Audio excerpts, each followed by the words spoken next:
Hello बच्चों।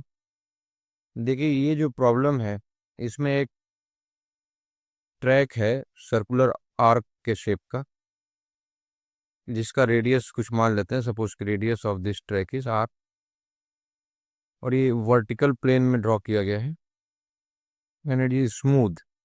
ये smooth है, कोई फ्रिक्शन नहीं है। और यहाँ से ब्लॉक चलना शुरू करता है तो ये इस पॉइंट पे ट्रैक को लीव कर रहा है। कुछ वेलोसिटी से लीव करेगा तो ये वेलोसिटी कुछ एंगल बना रही होगी यहाँ से, और ये एक प्रोजेक्टाइल मोशन करेगा, पैराबोलिक पाथ में जाएगा और इस हॉरिजॉन्टल डायरेक्शन को, इस हॉरिजॉन्टल सरफेस को यहाँ हिट करेगा।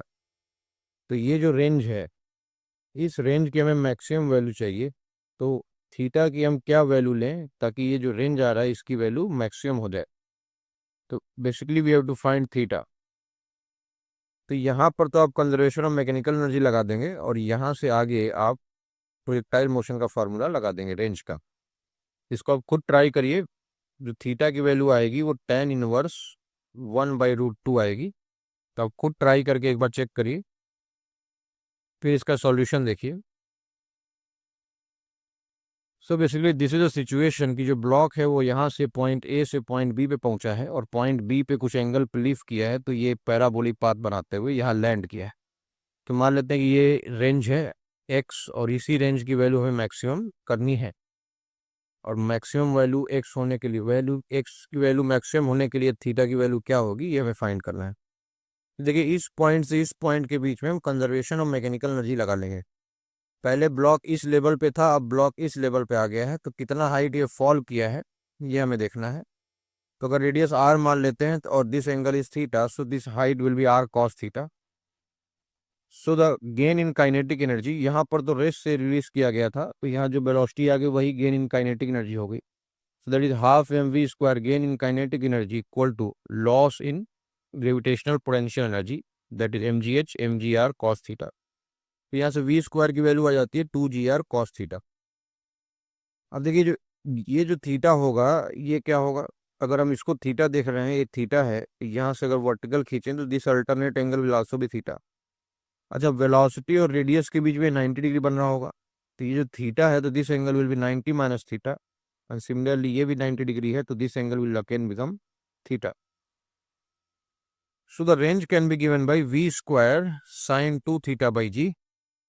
जिस v² की वैल्यू यहाँ सब्स्टिट्यूट करें तो ये x की वैल्यू आ जाती है, और sin 2 थीटा को एक्सपेंड कर दें 2 sin थीटा cos थीटा, तो ये एक्सप्रेशन आ जाता है। सो अब देखिए, हमें x को मैक्सिमाइज करना है और x is only a function of theta. तो यार, तो जो भी ट्रैक का रेडियस होगा वो तो कांस्टेंट है। So it is a function of theta, so we will differentiate dx by d theta should be equal to 0 for maximum range।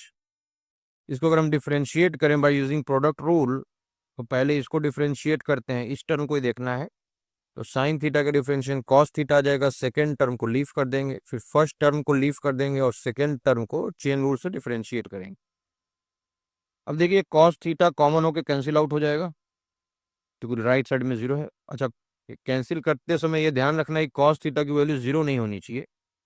तो कॉस थीटा की वैल्यू जीरो नहीं हो सकती, क्योंकि कॉस थीटा की वैल्यू अगर जीरो होगी तो थीटा की वैल्यू 90 डिग्री होगी, और थीटा की वैल्यू 90 डिग्री नहीं हो सकती, क्योंकि अगर थीटा की वैल्यू 90 डिग्री होगी मतलब ये ट्रैक ऐसे है, तब ये थीटा 90 डिग्री होगा। यानी यहाँ पर जो ब्लॉक लीव ही नहीं करेगा बेसिकली, है ना, क्योंकि कंजर्वेशन ऑफ एनर्जी से बेसिकली यहाँ पर जब ये पहुंचेगा तो वेलोसिटी जीरो ही हो जाएगी। इस केस ये तो केस पॉसिबल ही नहीं है। So cos theta can not be zero, so cos theta कट कर दें। So it basically becomes 2 sin² theta equal to cos² theta. इसको इधर डिवाइड कर लें, सो tan² theta is 1/2, so tan theta is 1/√2, and therefore theta will be tan inverse 1/√2. So this should be the angle here. This theta should be equal to tan inverse 1/√2, and in that case the range on this horizontal surface will be maximum. Thank you.